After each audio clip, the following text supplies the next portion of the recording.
and welcome back to my podcast. I am your host, Iman Tarib. I know, it's been a while, but I am back. And today we are talking about something that I am very qualified to be a little bit too annoying about. Your eyes. Welcome to EyeMaxxing for the girlies. If you've never heard of the word EyeMaxxing before, I'm borrowing a little bit from the whole looks maxing world that's on the social media these days, except we are doing it in the healthy way.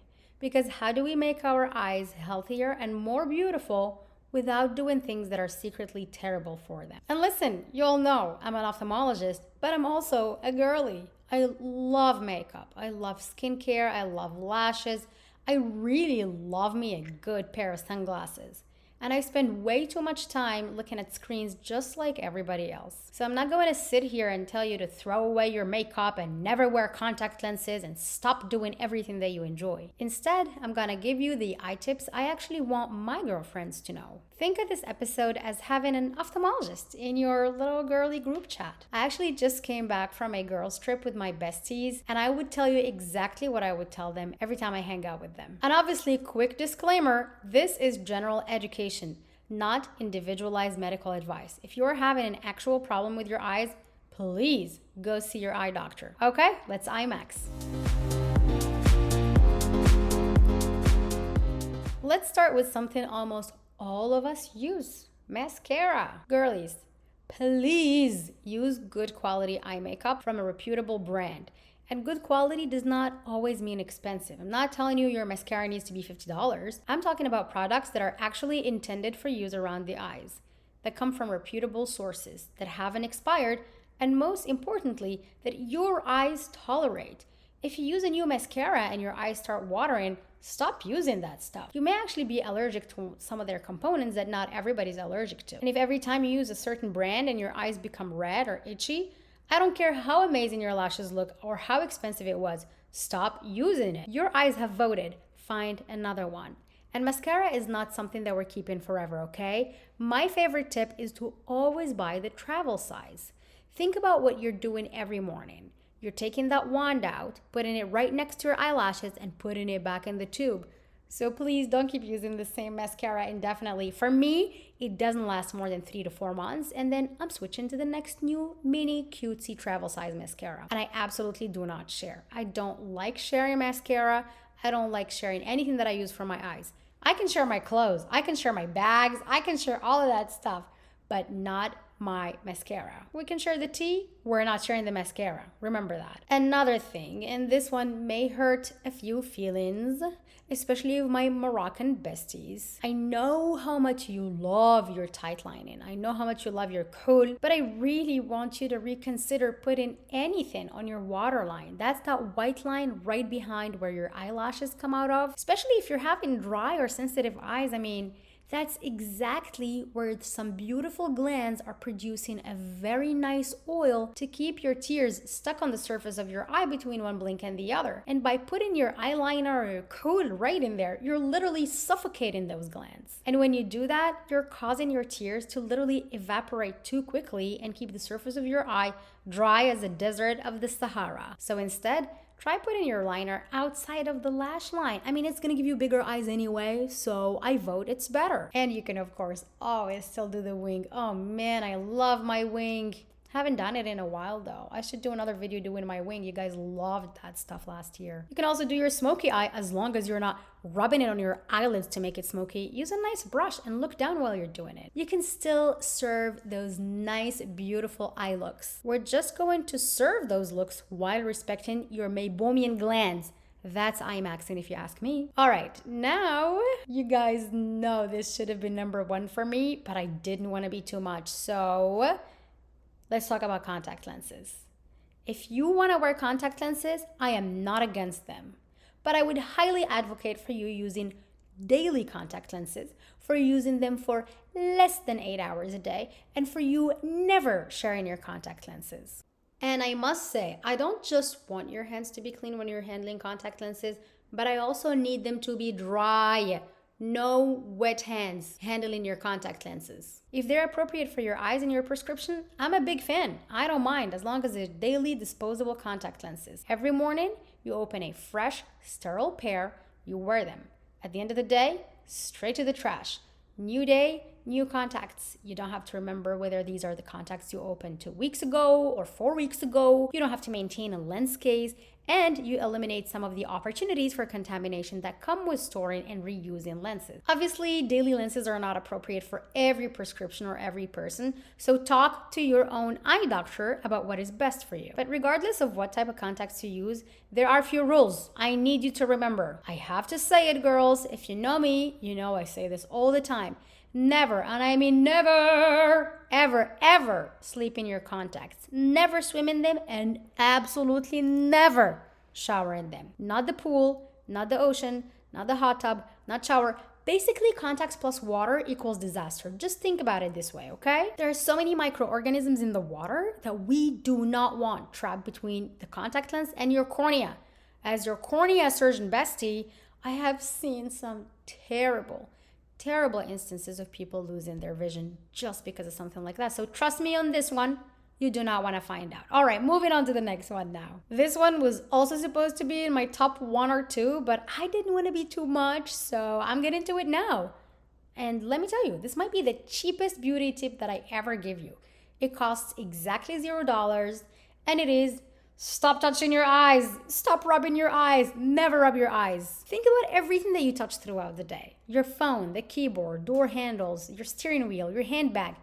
Money. You know how many people have had that money in the weirdest places ever? And then without even realizing, your hand goes straight to your eye. Oh my God, don't touch your eyes unless if your hands are really clean. Try to break that habit. Try to never rub your eyes either. For so many people, once I talk to them in clinic, it turns out it's just a habit and it's not really because their eyes are itching or anything. So stop it. Now, if your eyes are constantly itching or if you're rubbing them because it feels amazing for approximately 3 seconds, we need to figure out why they're itchy. Do you have allergies? Do you have dry eye? Do you have some type of eyelid inflammation? Or do you have something else? We gotta treat the cause instead of you rubbing your eyes every day. And there's another reason ophthalmologists care about vigorous chronic eye rubbing. Why am I so obsessive about it? Well, honey, eye rubbing has been associated with this condition that can make your vision so much worse irreversibly. It's called keratoconus. It's a condition where your cornea, that front window of your eye, becomes thinner and changes shape with time, and that causes significant astigmatism that will make everything look super blurry. And then with time, could even cause perforations and scarring of your cornea. So, if you're a chronic eye rubber, listen to me. Consider me your eye surgeon bestie, grabbing your hand. Girl, stop it. Okay, stop it. All right, moving on to the next one. Girls, I have done this before, I must admit. But now I know better. Take your makeup off before going to sleep. I know. You went out, you came home late, you're exhausted, the bed is calling your name.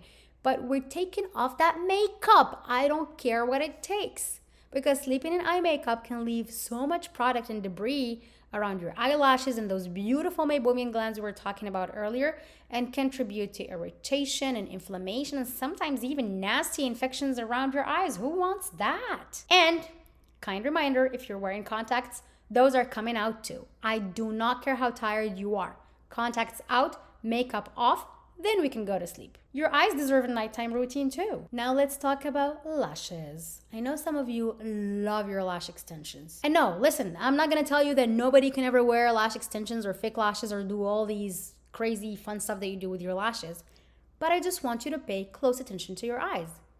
Listen, the adhesives and products used around lash extensions can cause irritation, can cause allergic reactions in some people, and extensions can sometimes make proper eyelid hygiene much more difficult. So, just pay attention. If every single time you get your lashes done, your eyelids become red, swollen, itchy, or irritated, that is information. That is your eyes trying to tell you something. Don't keep ignoring what your eyes are telling you in the name of beauty. And please, go somewhere that takes hygiene seriously. Remember, all of this that I'm talking about is happening millimeters or less away from your eyeballs. So you gotta choose your eyelashes provider accordingly. You want someone who's gonna take very good care of your eyes and what's around them, and also someone that takes their hygiene seriously. This one is a non-negotiable. Alrighty, now onto the fun stuff. Let's talk skincare. Listen, My skincare girlies, I am one of you, okay? This one is for all of us. Sometimes people come in complaining that their eyes suddenly feel dry or irritated, and we have to think about what changed. And so often, it's the skincare. Certain active ingredients in some creams can be irritating when they're used too close to the eyelid margin, and that's why most of them are not to be used around your eyes, especially in someone who already has sensitive or dry eyes. And remember that these skincare products, they migrate. They don't just stay where you put them.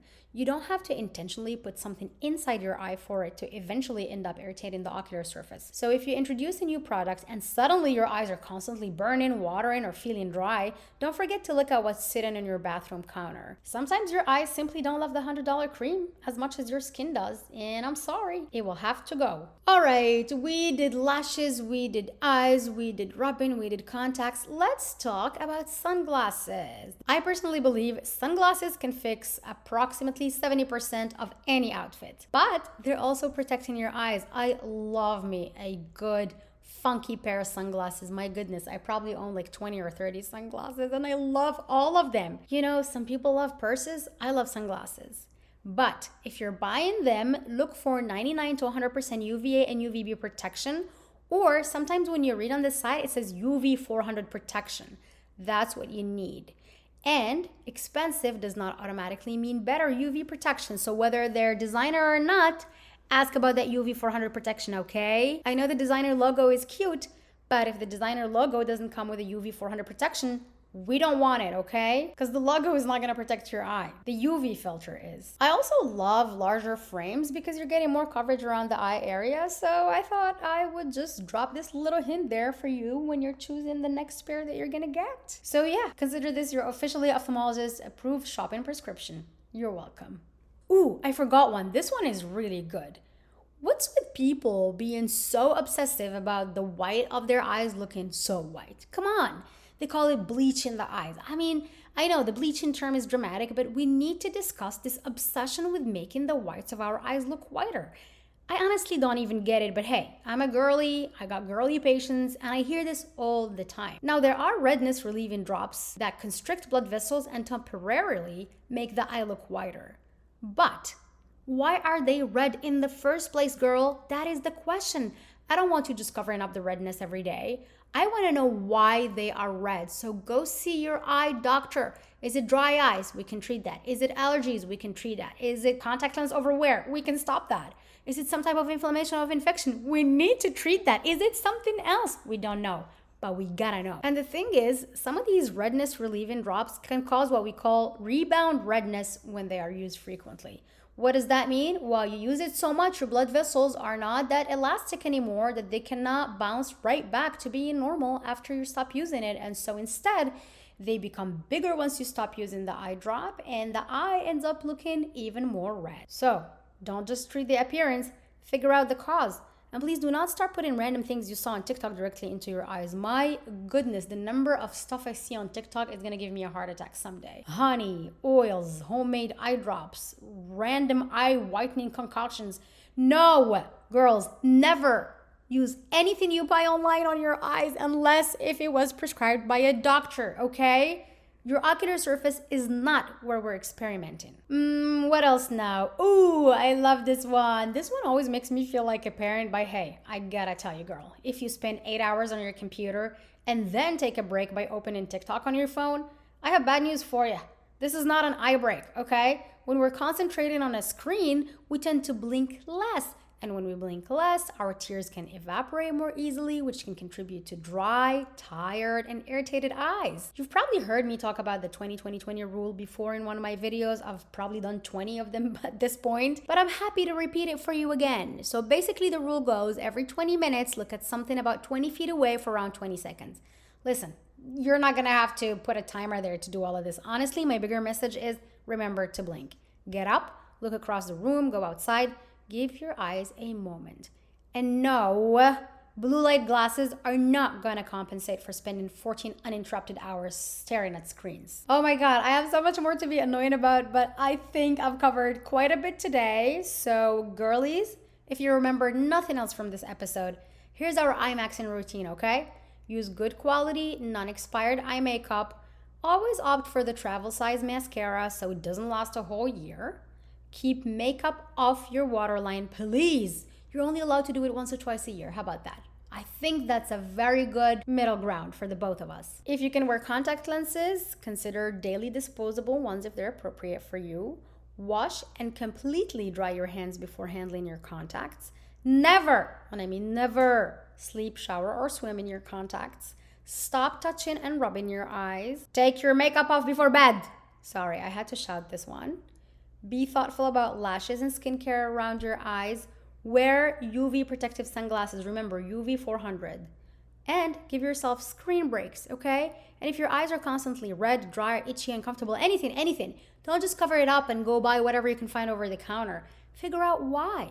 Because the ultimate Eyemaxxing is not about a filter, girl. It's not having the whitest possible sclera, which is, by the way, the name for the white part of the eye. It's not the perfect eyeliner, and it's definitely not whatever bizarre eye hack TikTok is recommending this week. The ultimate Eyemax is having eyes that are healthy, comfortable, protected, and seeing beautifully.